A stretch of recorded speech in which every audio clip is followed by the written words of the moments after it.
Today on The Nation Speaks, we go down to Brooks County, Texas, known by some as Death Valley for illegal migrants. Sheriff Benny Martinez gives us a reality check on what that means for the folks down there and for the big picture of national security. Then I go into the brush with Captain Daniel Davila to see firsthand what makes his county so deadly. Finally, in America Q&A, we ask, who should pay the price for the flood of illegal migrants overwhelming border communities? Hello and welcome to The Nation Speaks. I'm your host, Cindy Drucker. The numbers at the southern border are staggering. This fiscal year, Border Patrol had 2.5 million encounters with people crossing illegally into the United States. That's the most since they started keeping record in 1960 and a significant jump over last year's record of 1.9 million. Add to that another roughly 900,000 gotaways. They're the ones who risk it all to avoid being caught and who law enforcement worry about most. They're also the most likely to die along the way. This week, I went back down to Brooks County, Texas, a tiny region of barely 7,000 souls, yet it's the nation's busiest corridor for illegal immigration, which is why Border Patrol erected a checkpoint there 70 miles north of the border in 1940. Anyone trying to evade the checkpoint has to go around it. It's a dangerous, disorienting, and often deadly trek through the brush. That's why most migrant deaths happen in Brooks County. Sheriff Benny Martinez and his Captain Daniel Davila break down their narratives and give us a reality check on what that looks like on the ground.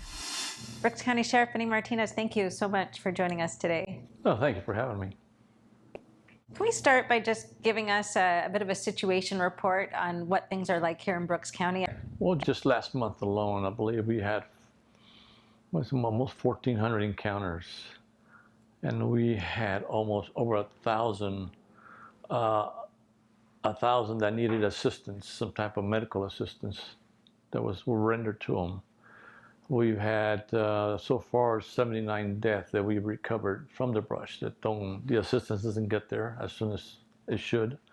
So 7,400 square miles, that's Brooks County, all private ranch lands. And many thanks to all the ranch owners and to our local Border Patrol and RGV sector for assisting us in this issue.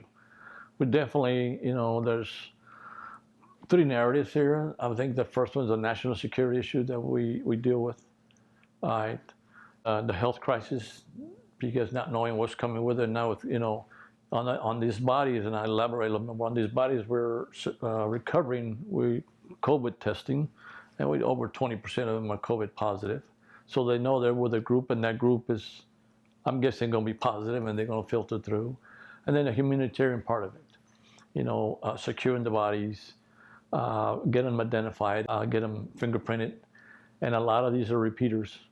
So we're able to find them quicker, identify them quicker, I should say. And that's if they still have their fingertips on, right? So to fingerprint them. If not, we'll just grab some type of DNA, submit it, and we wait for family members to do their part, and we reconnect in that manner. We also handle sexual assault cases that occur in the brush. And in visiting with some of these females, they know it's going to happen, and they prepare themselves for it to happen.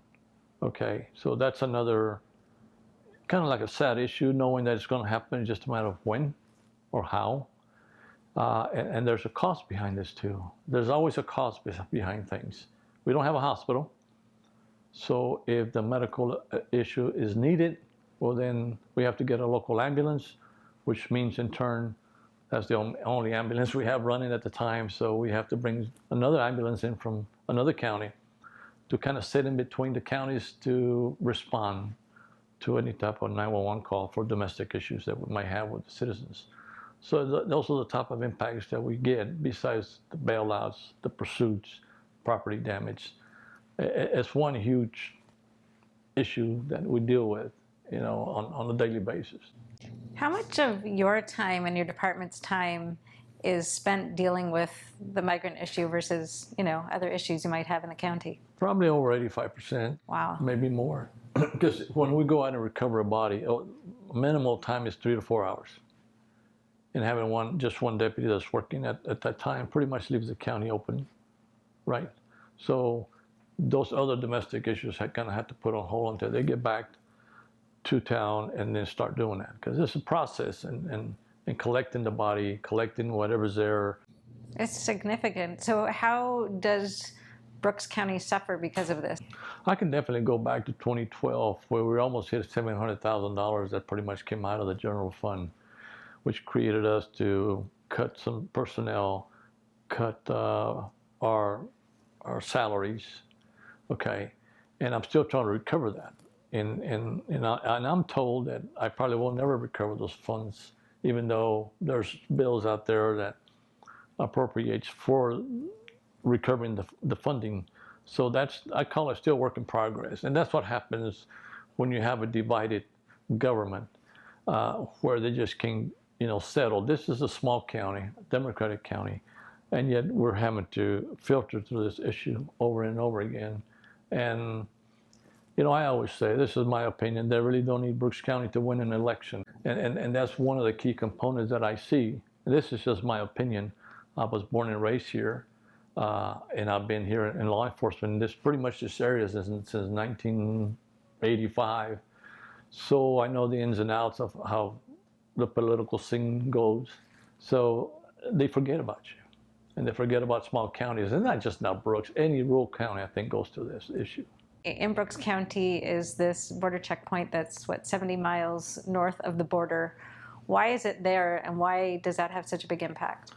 The checkpoint, to me, I'm an advocate for it. There's a good support group there because they interdict. They either interdict narcotics that are coming through, fentanyl, heroin, cocaine, meth, whatever you can think of, or human trafficking, human smuggling. They interdict all that. But because of this crisis that the border's not secure, that it's not open, that it's open, they're being filtered down south for processing, which leaves the checkpoint, not only the checkpoint, but the ranch land open. It leaves them open for them to just come through, and in terms of the pedestrian walking through it, the illegal smuggling. So that's the impact we have, and then they create damage as they're coming through. We've had roughly over 50,000 acres burnt because of these immigrants that get lost or whatever, and they create fire so they can notice, so they can go find them, right? So we've had that. We had tractors stolen, and they'll just tear, I think this particular person tore down like 10 fence lines. These fences are not cheap. They're pretty expensive. Landowners rely on their livestock for funding. Hunting is one of the main issues down here that they do. So there's a lot of little factors that's involved in it. It impacts everyone, not only law enforcement, but the citizens, the ranchers, Border Patrol, anyone that knows anything about what's occurring should understand that everyone is impacted.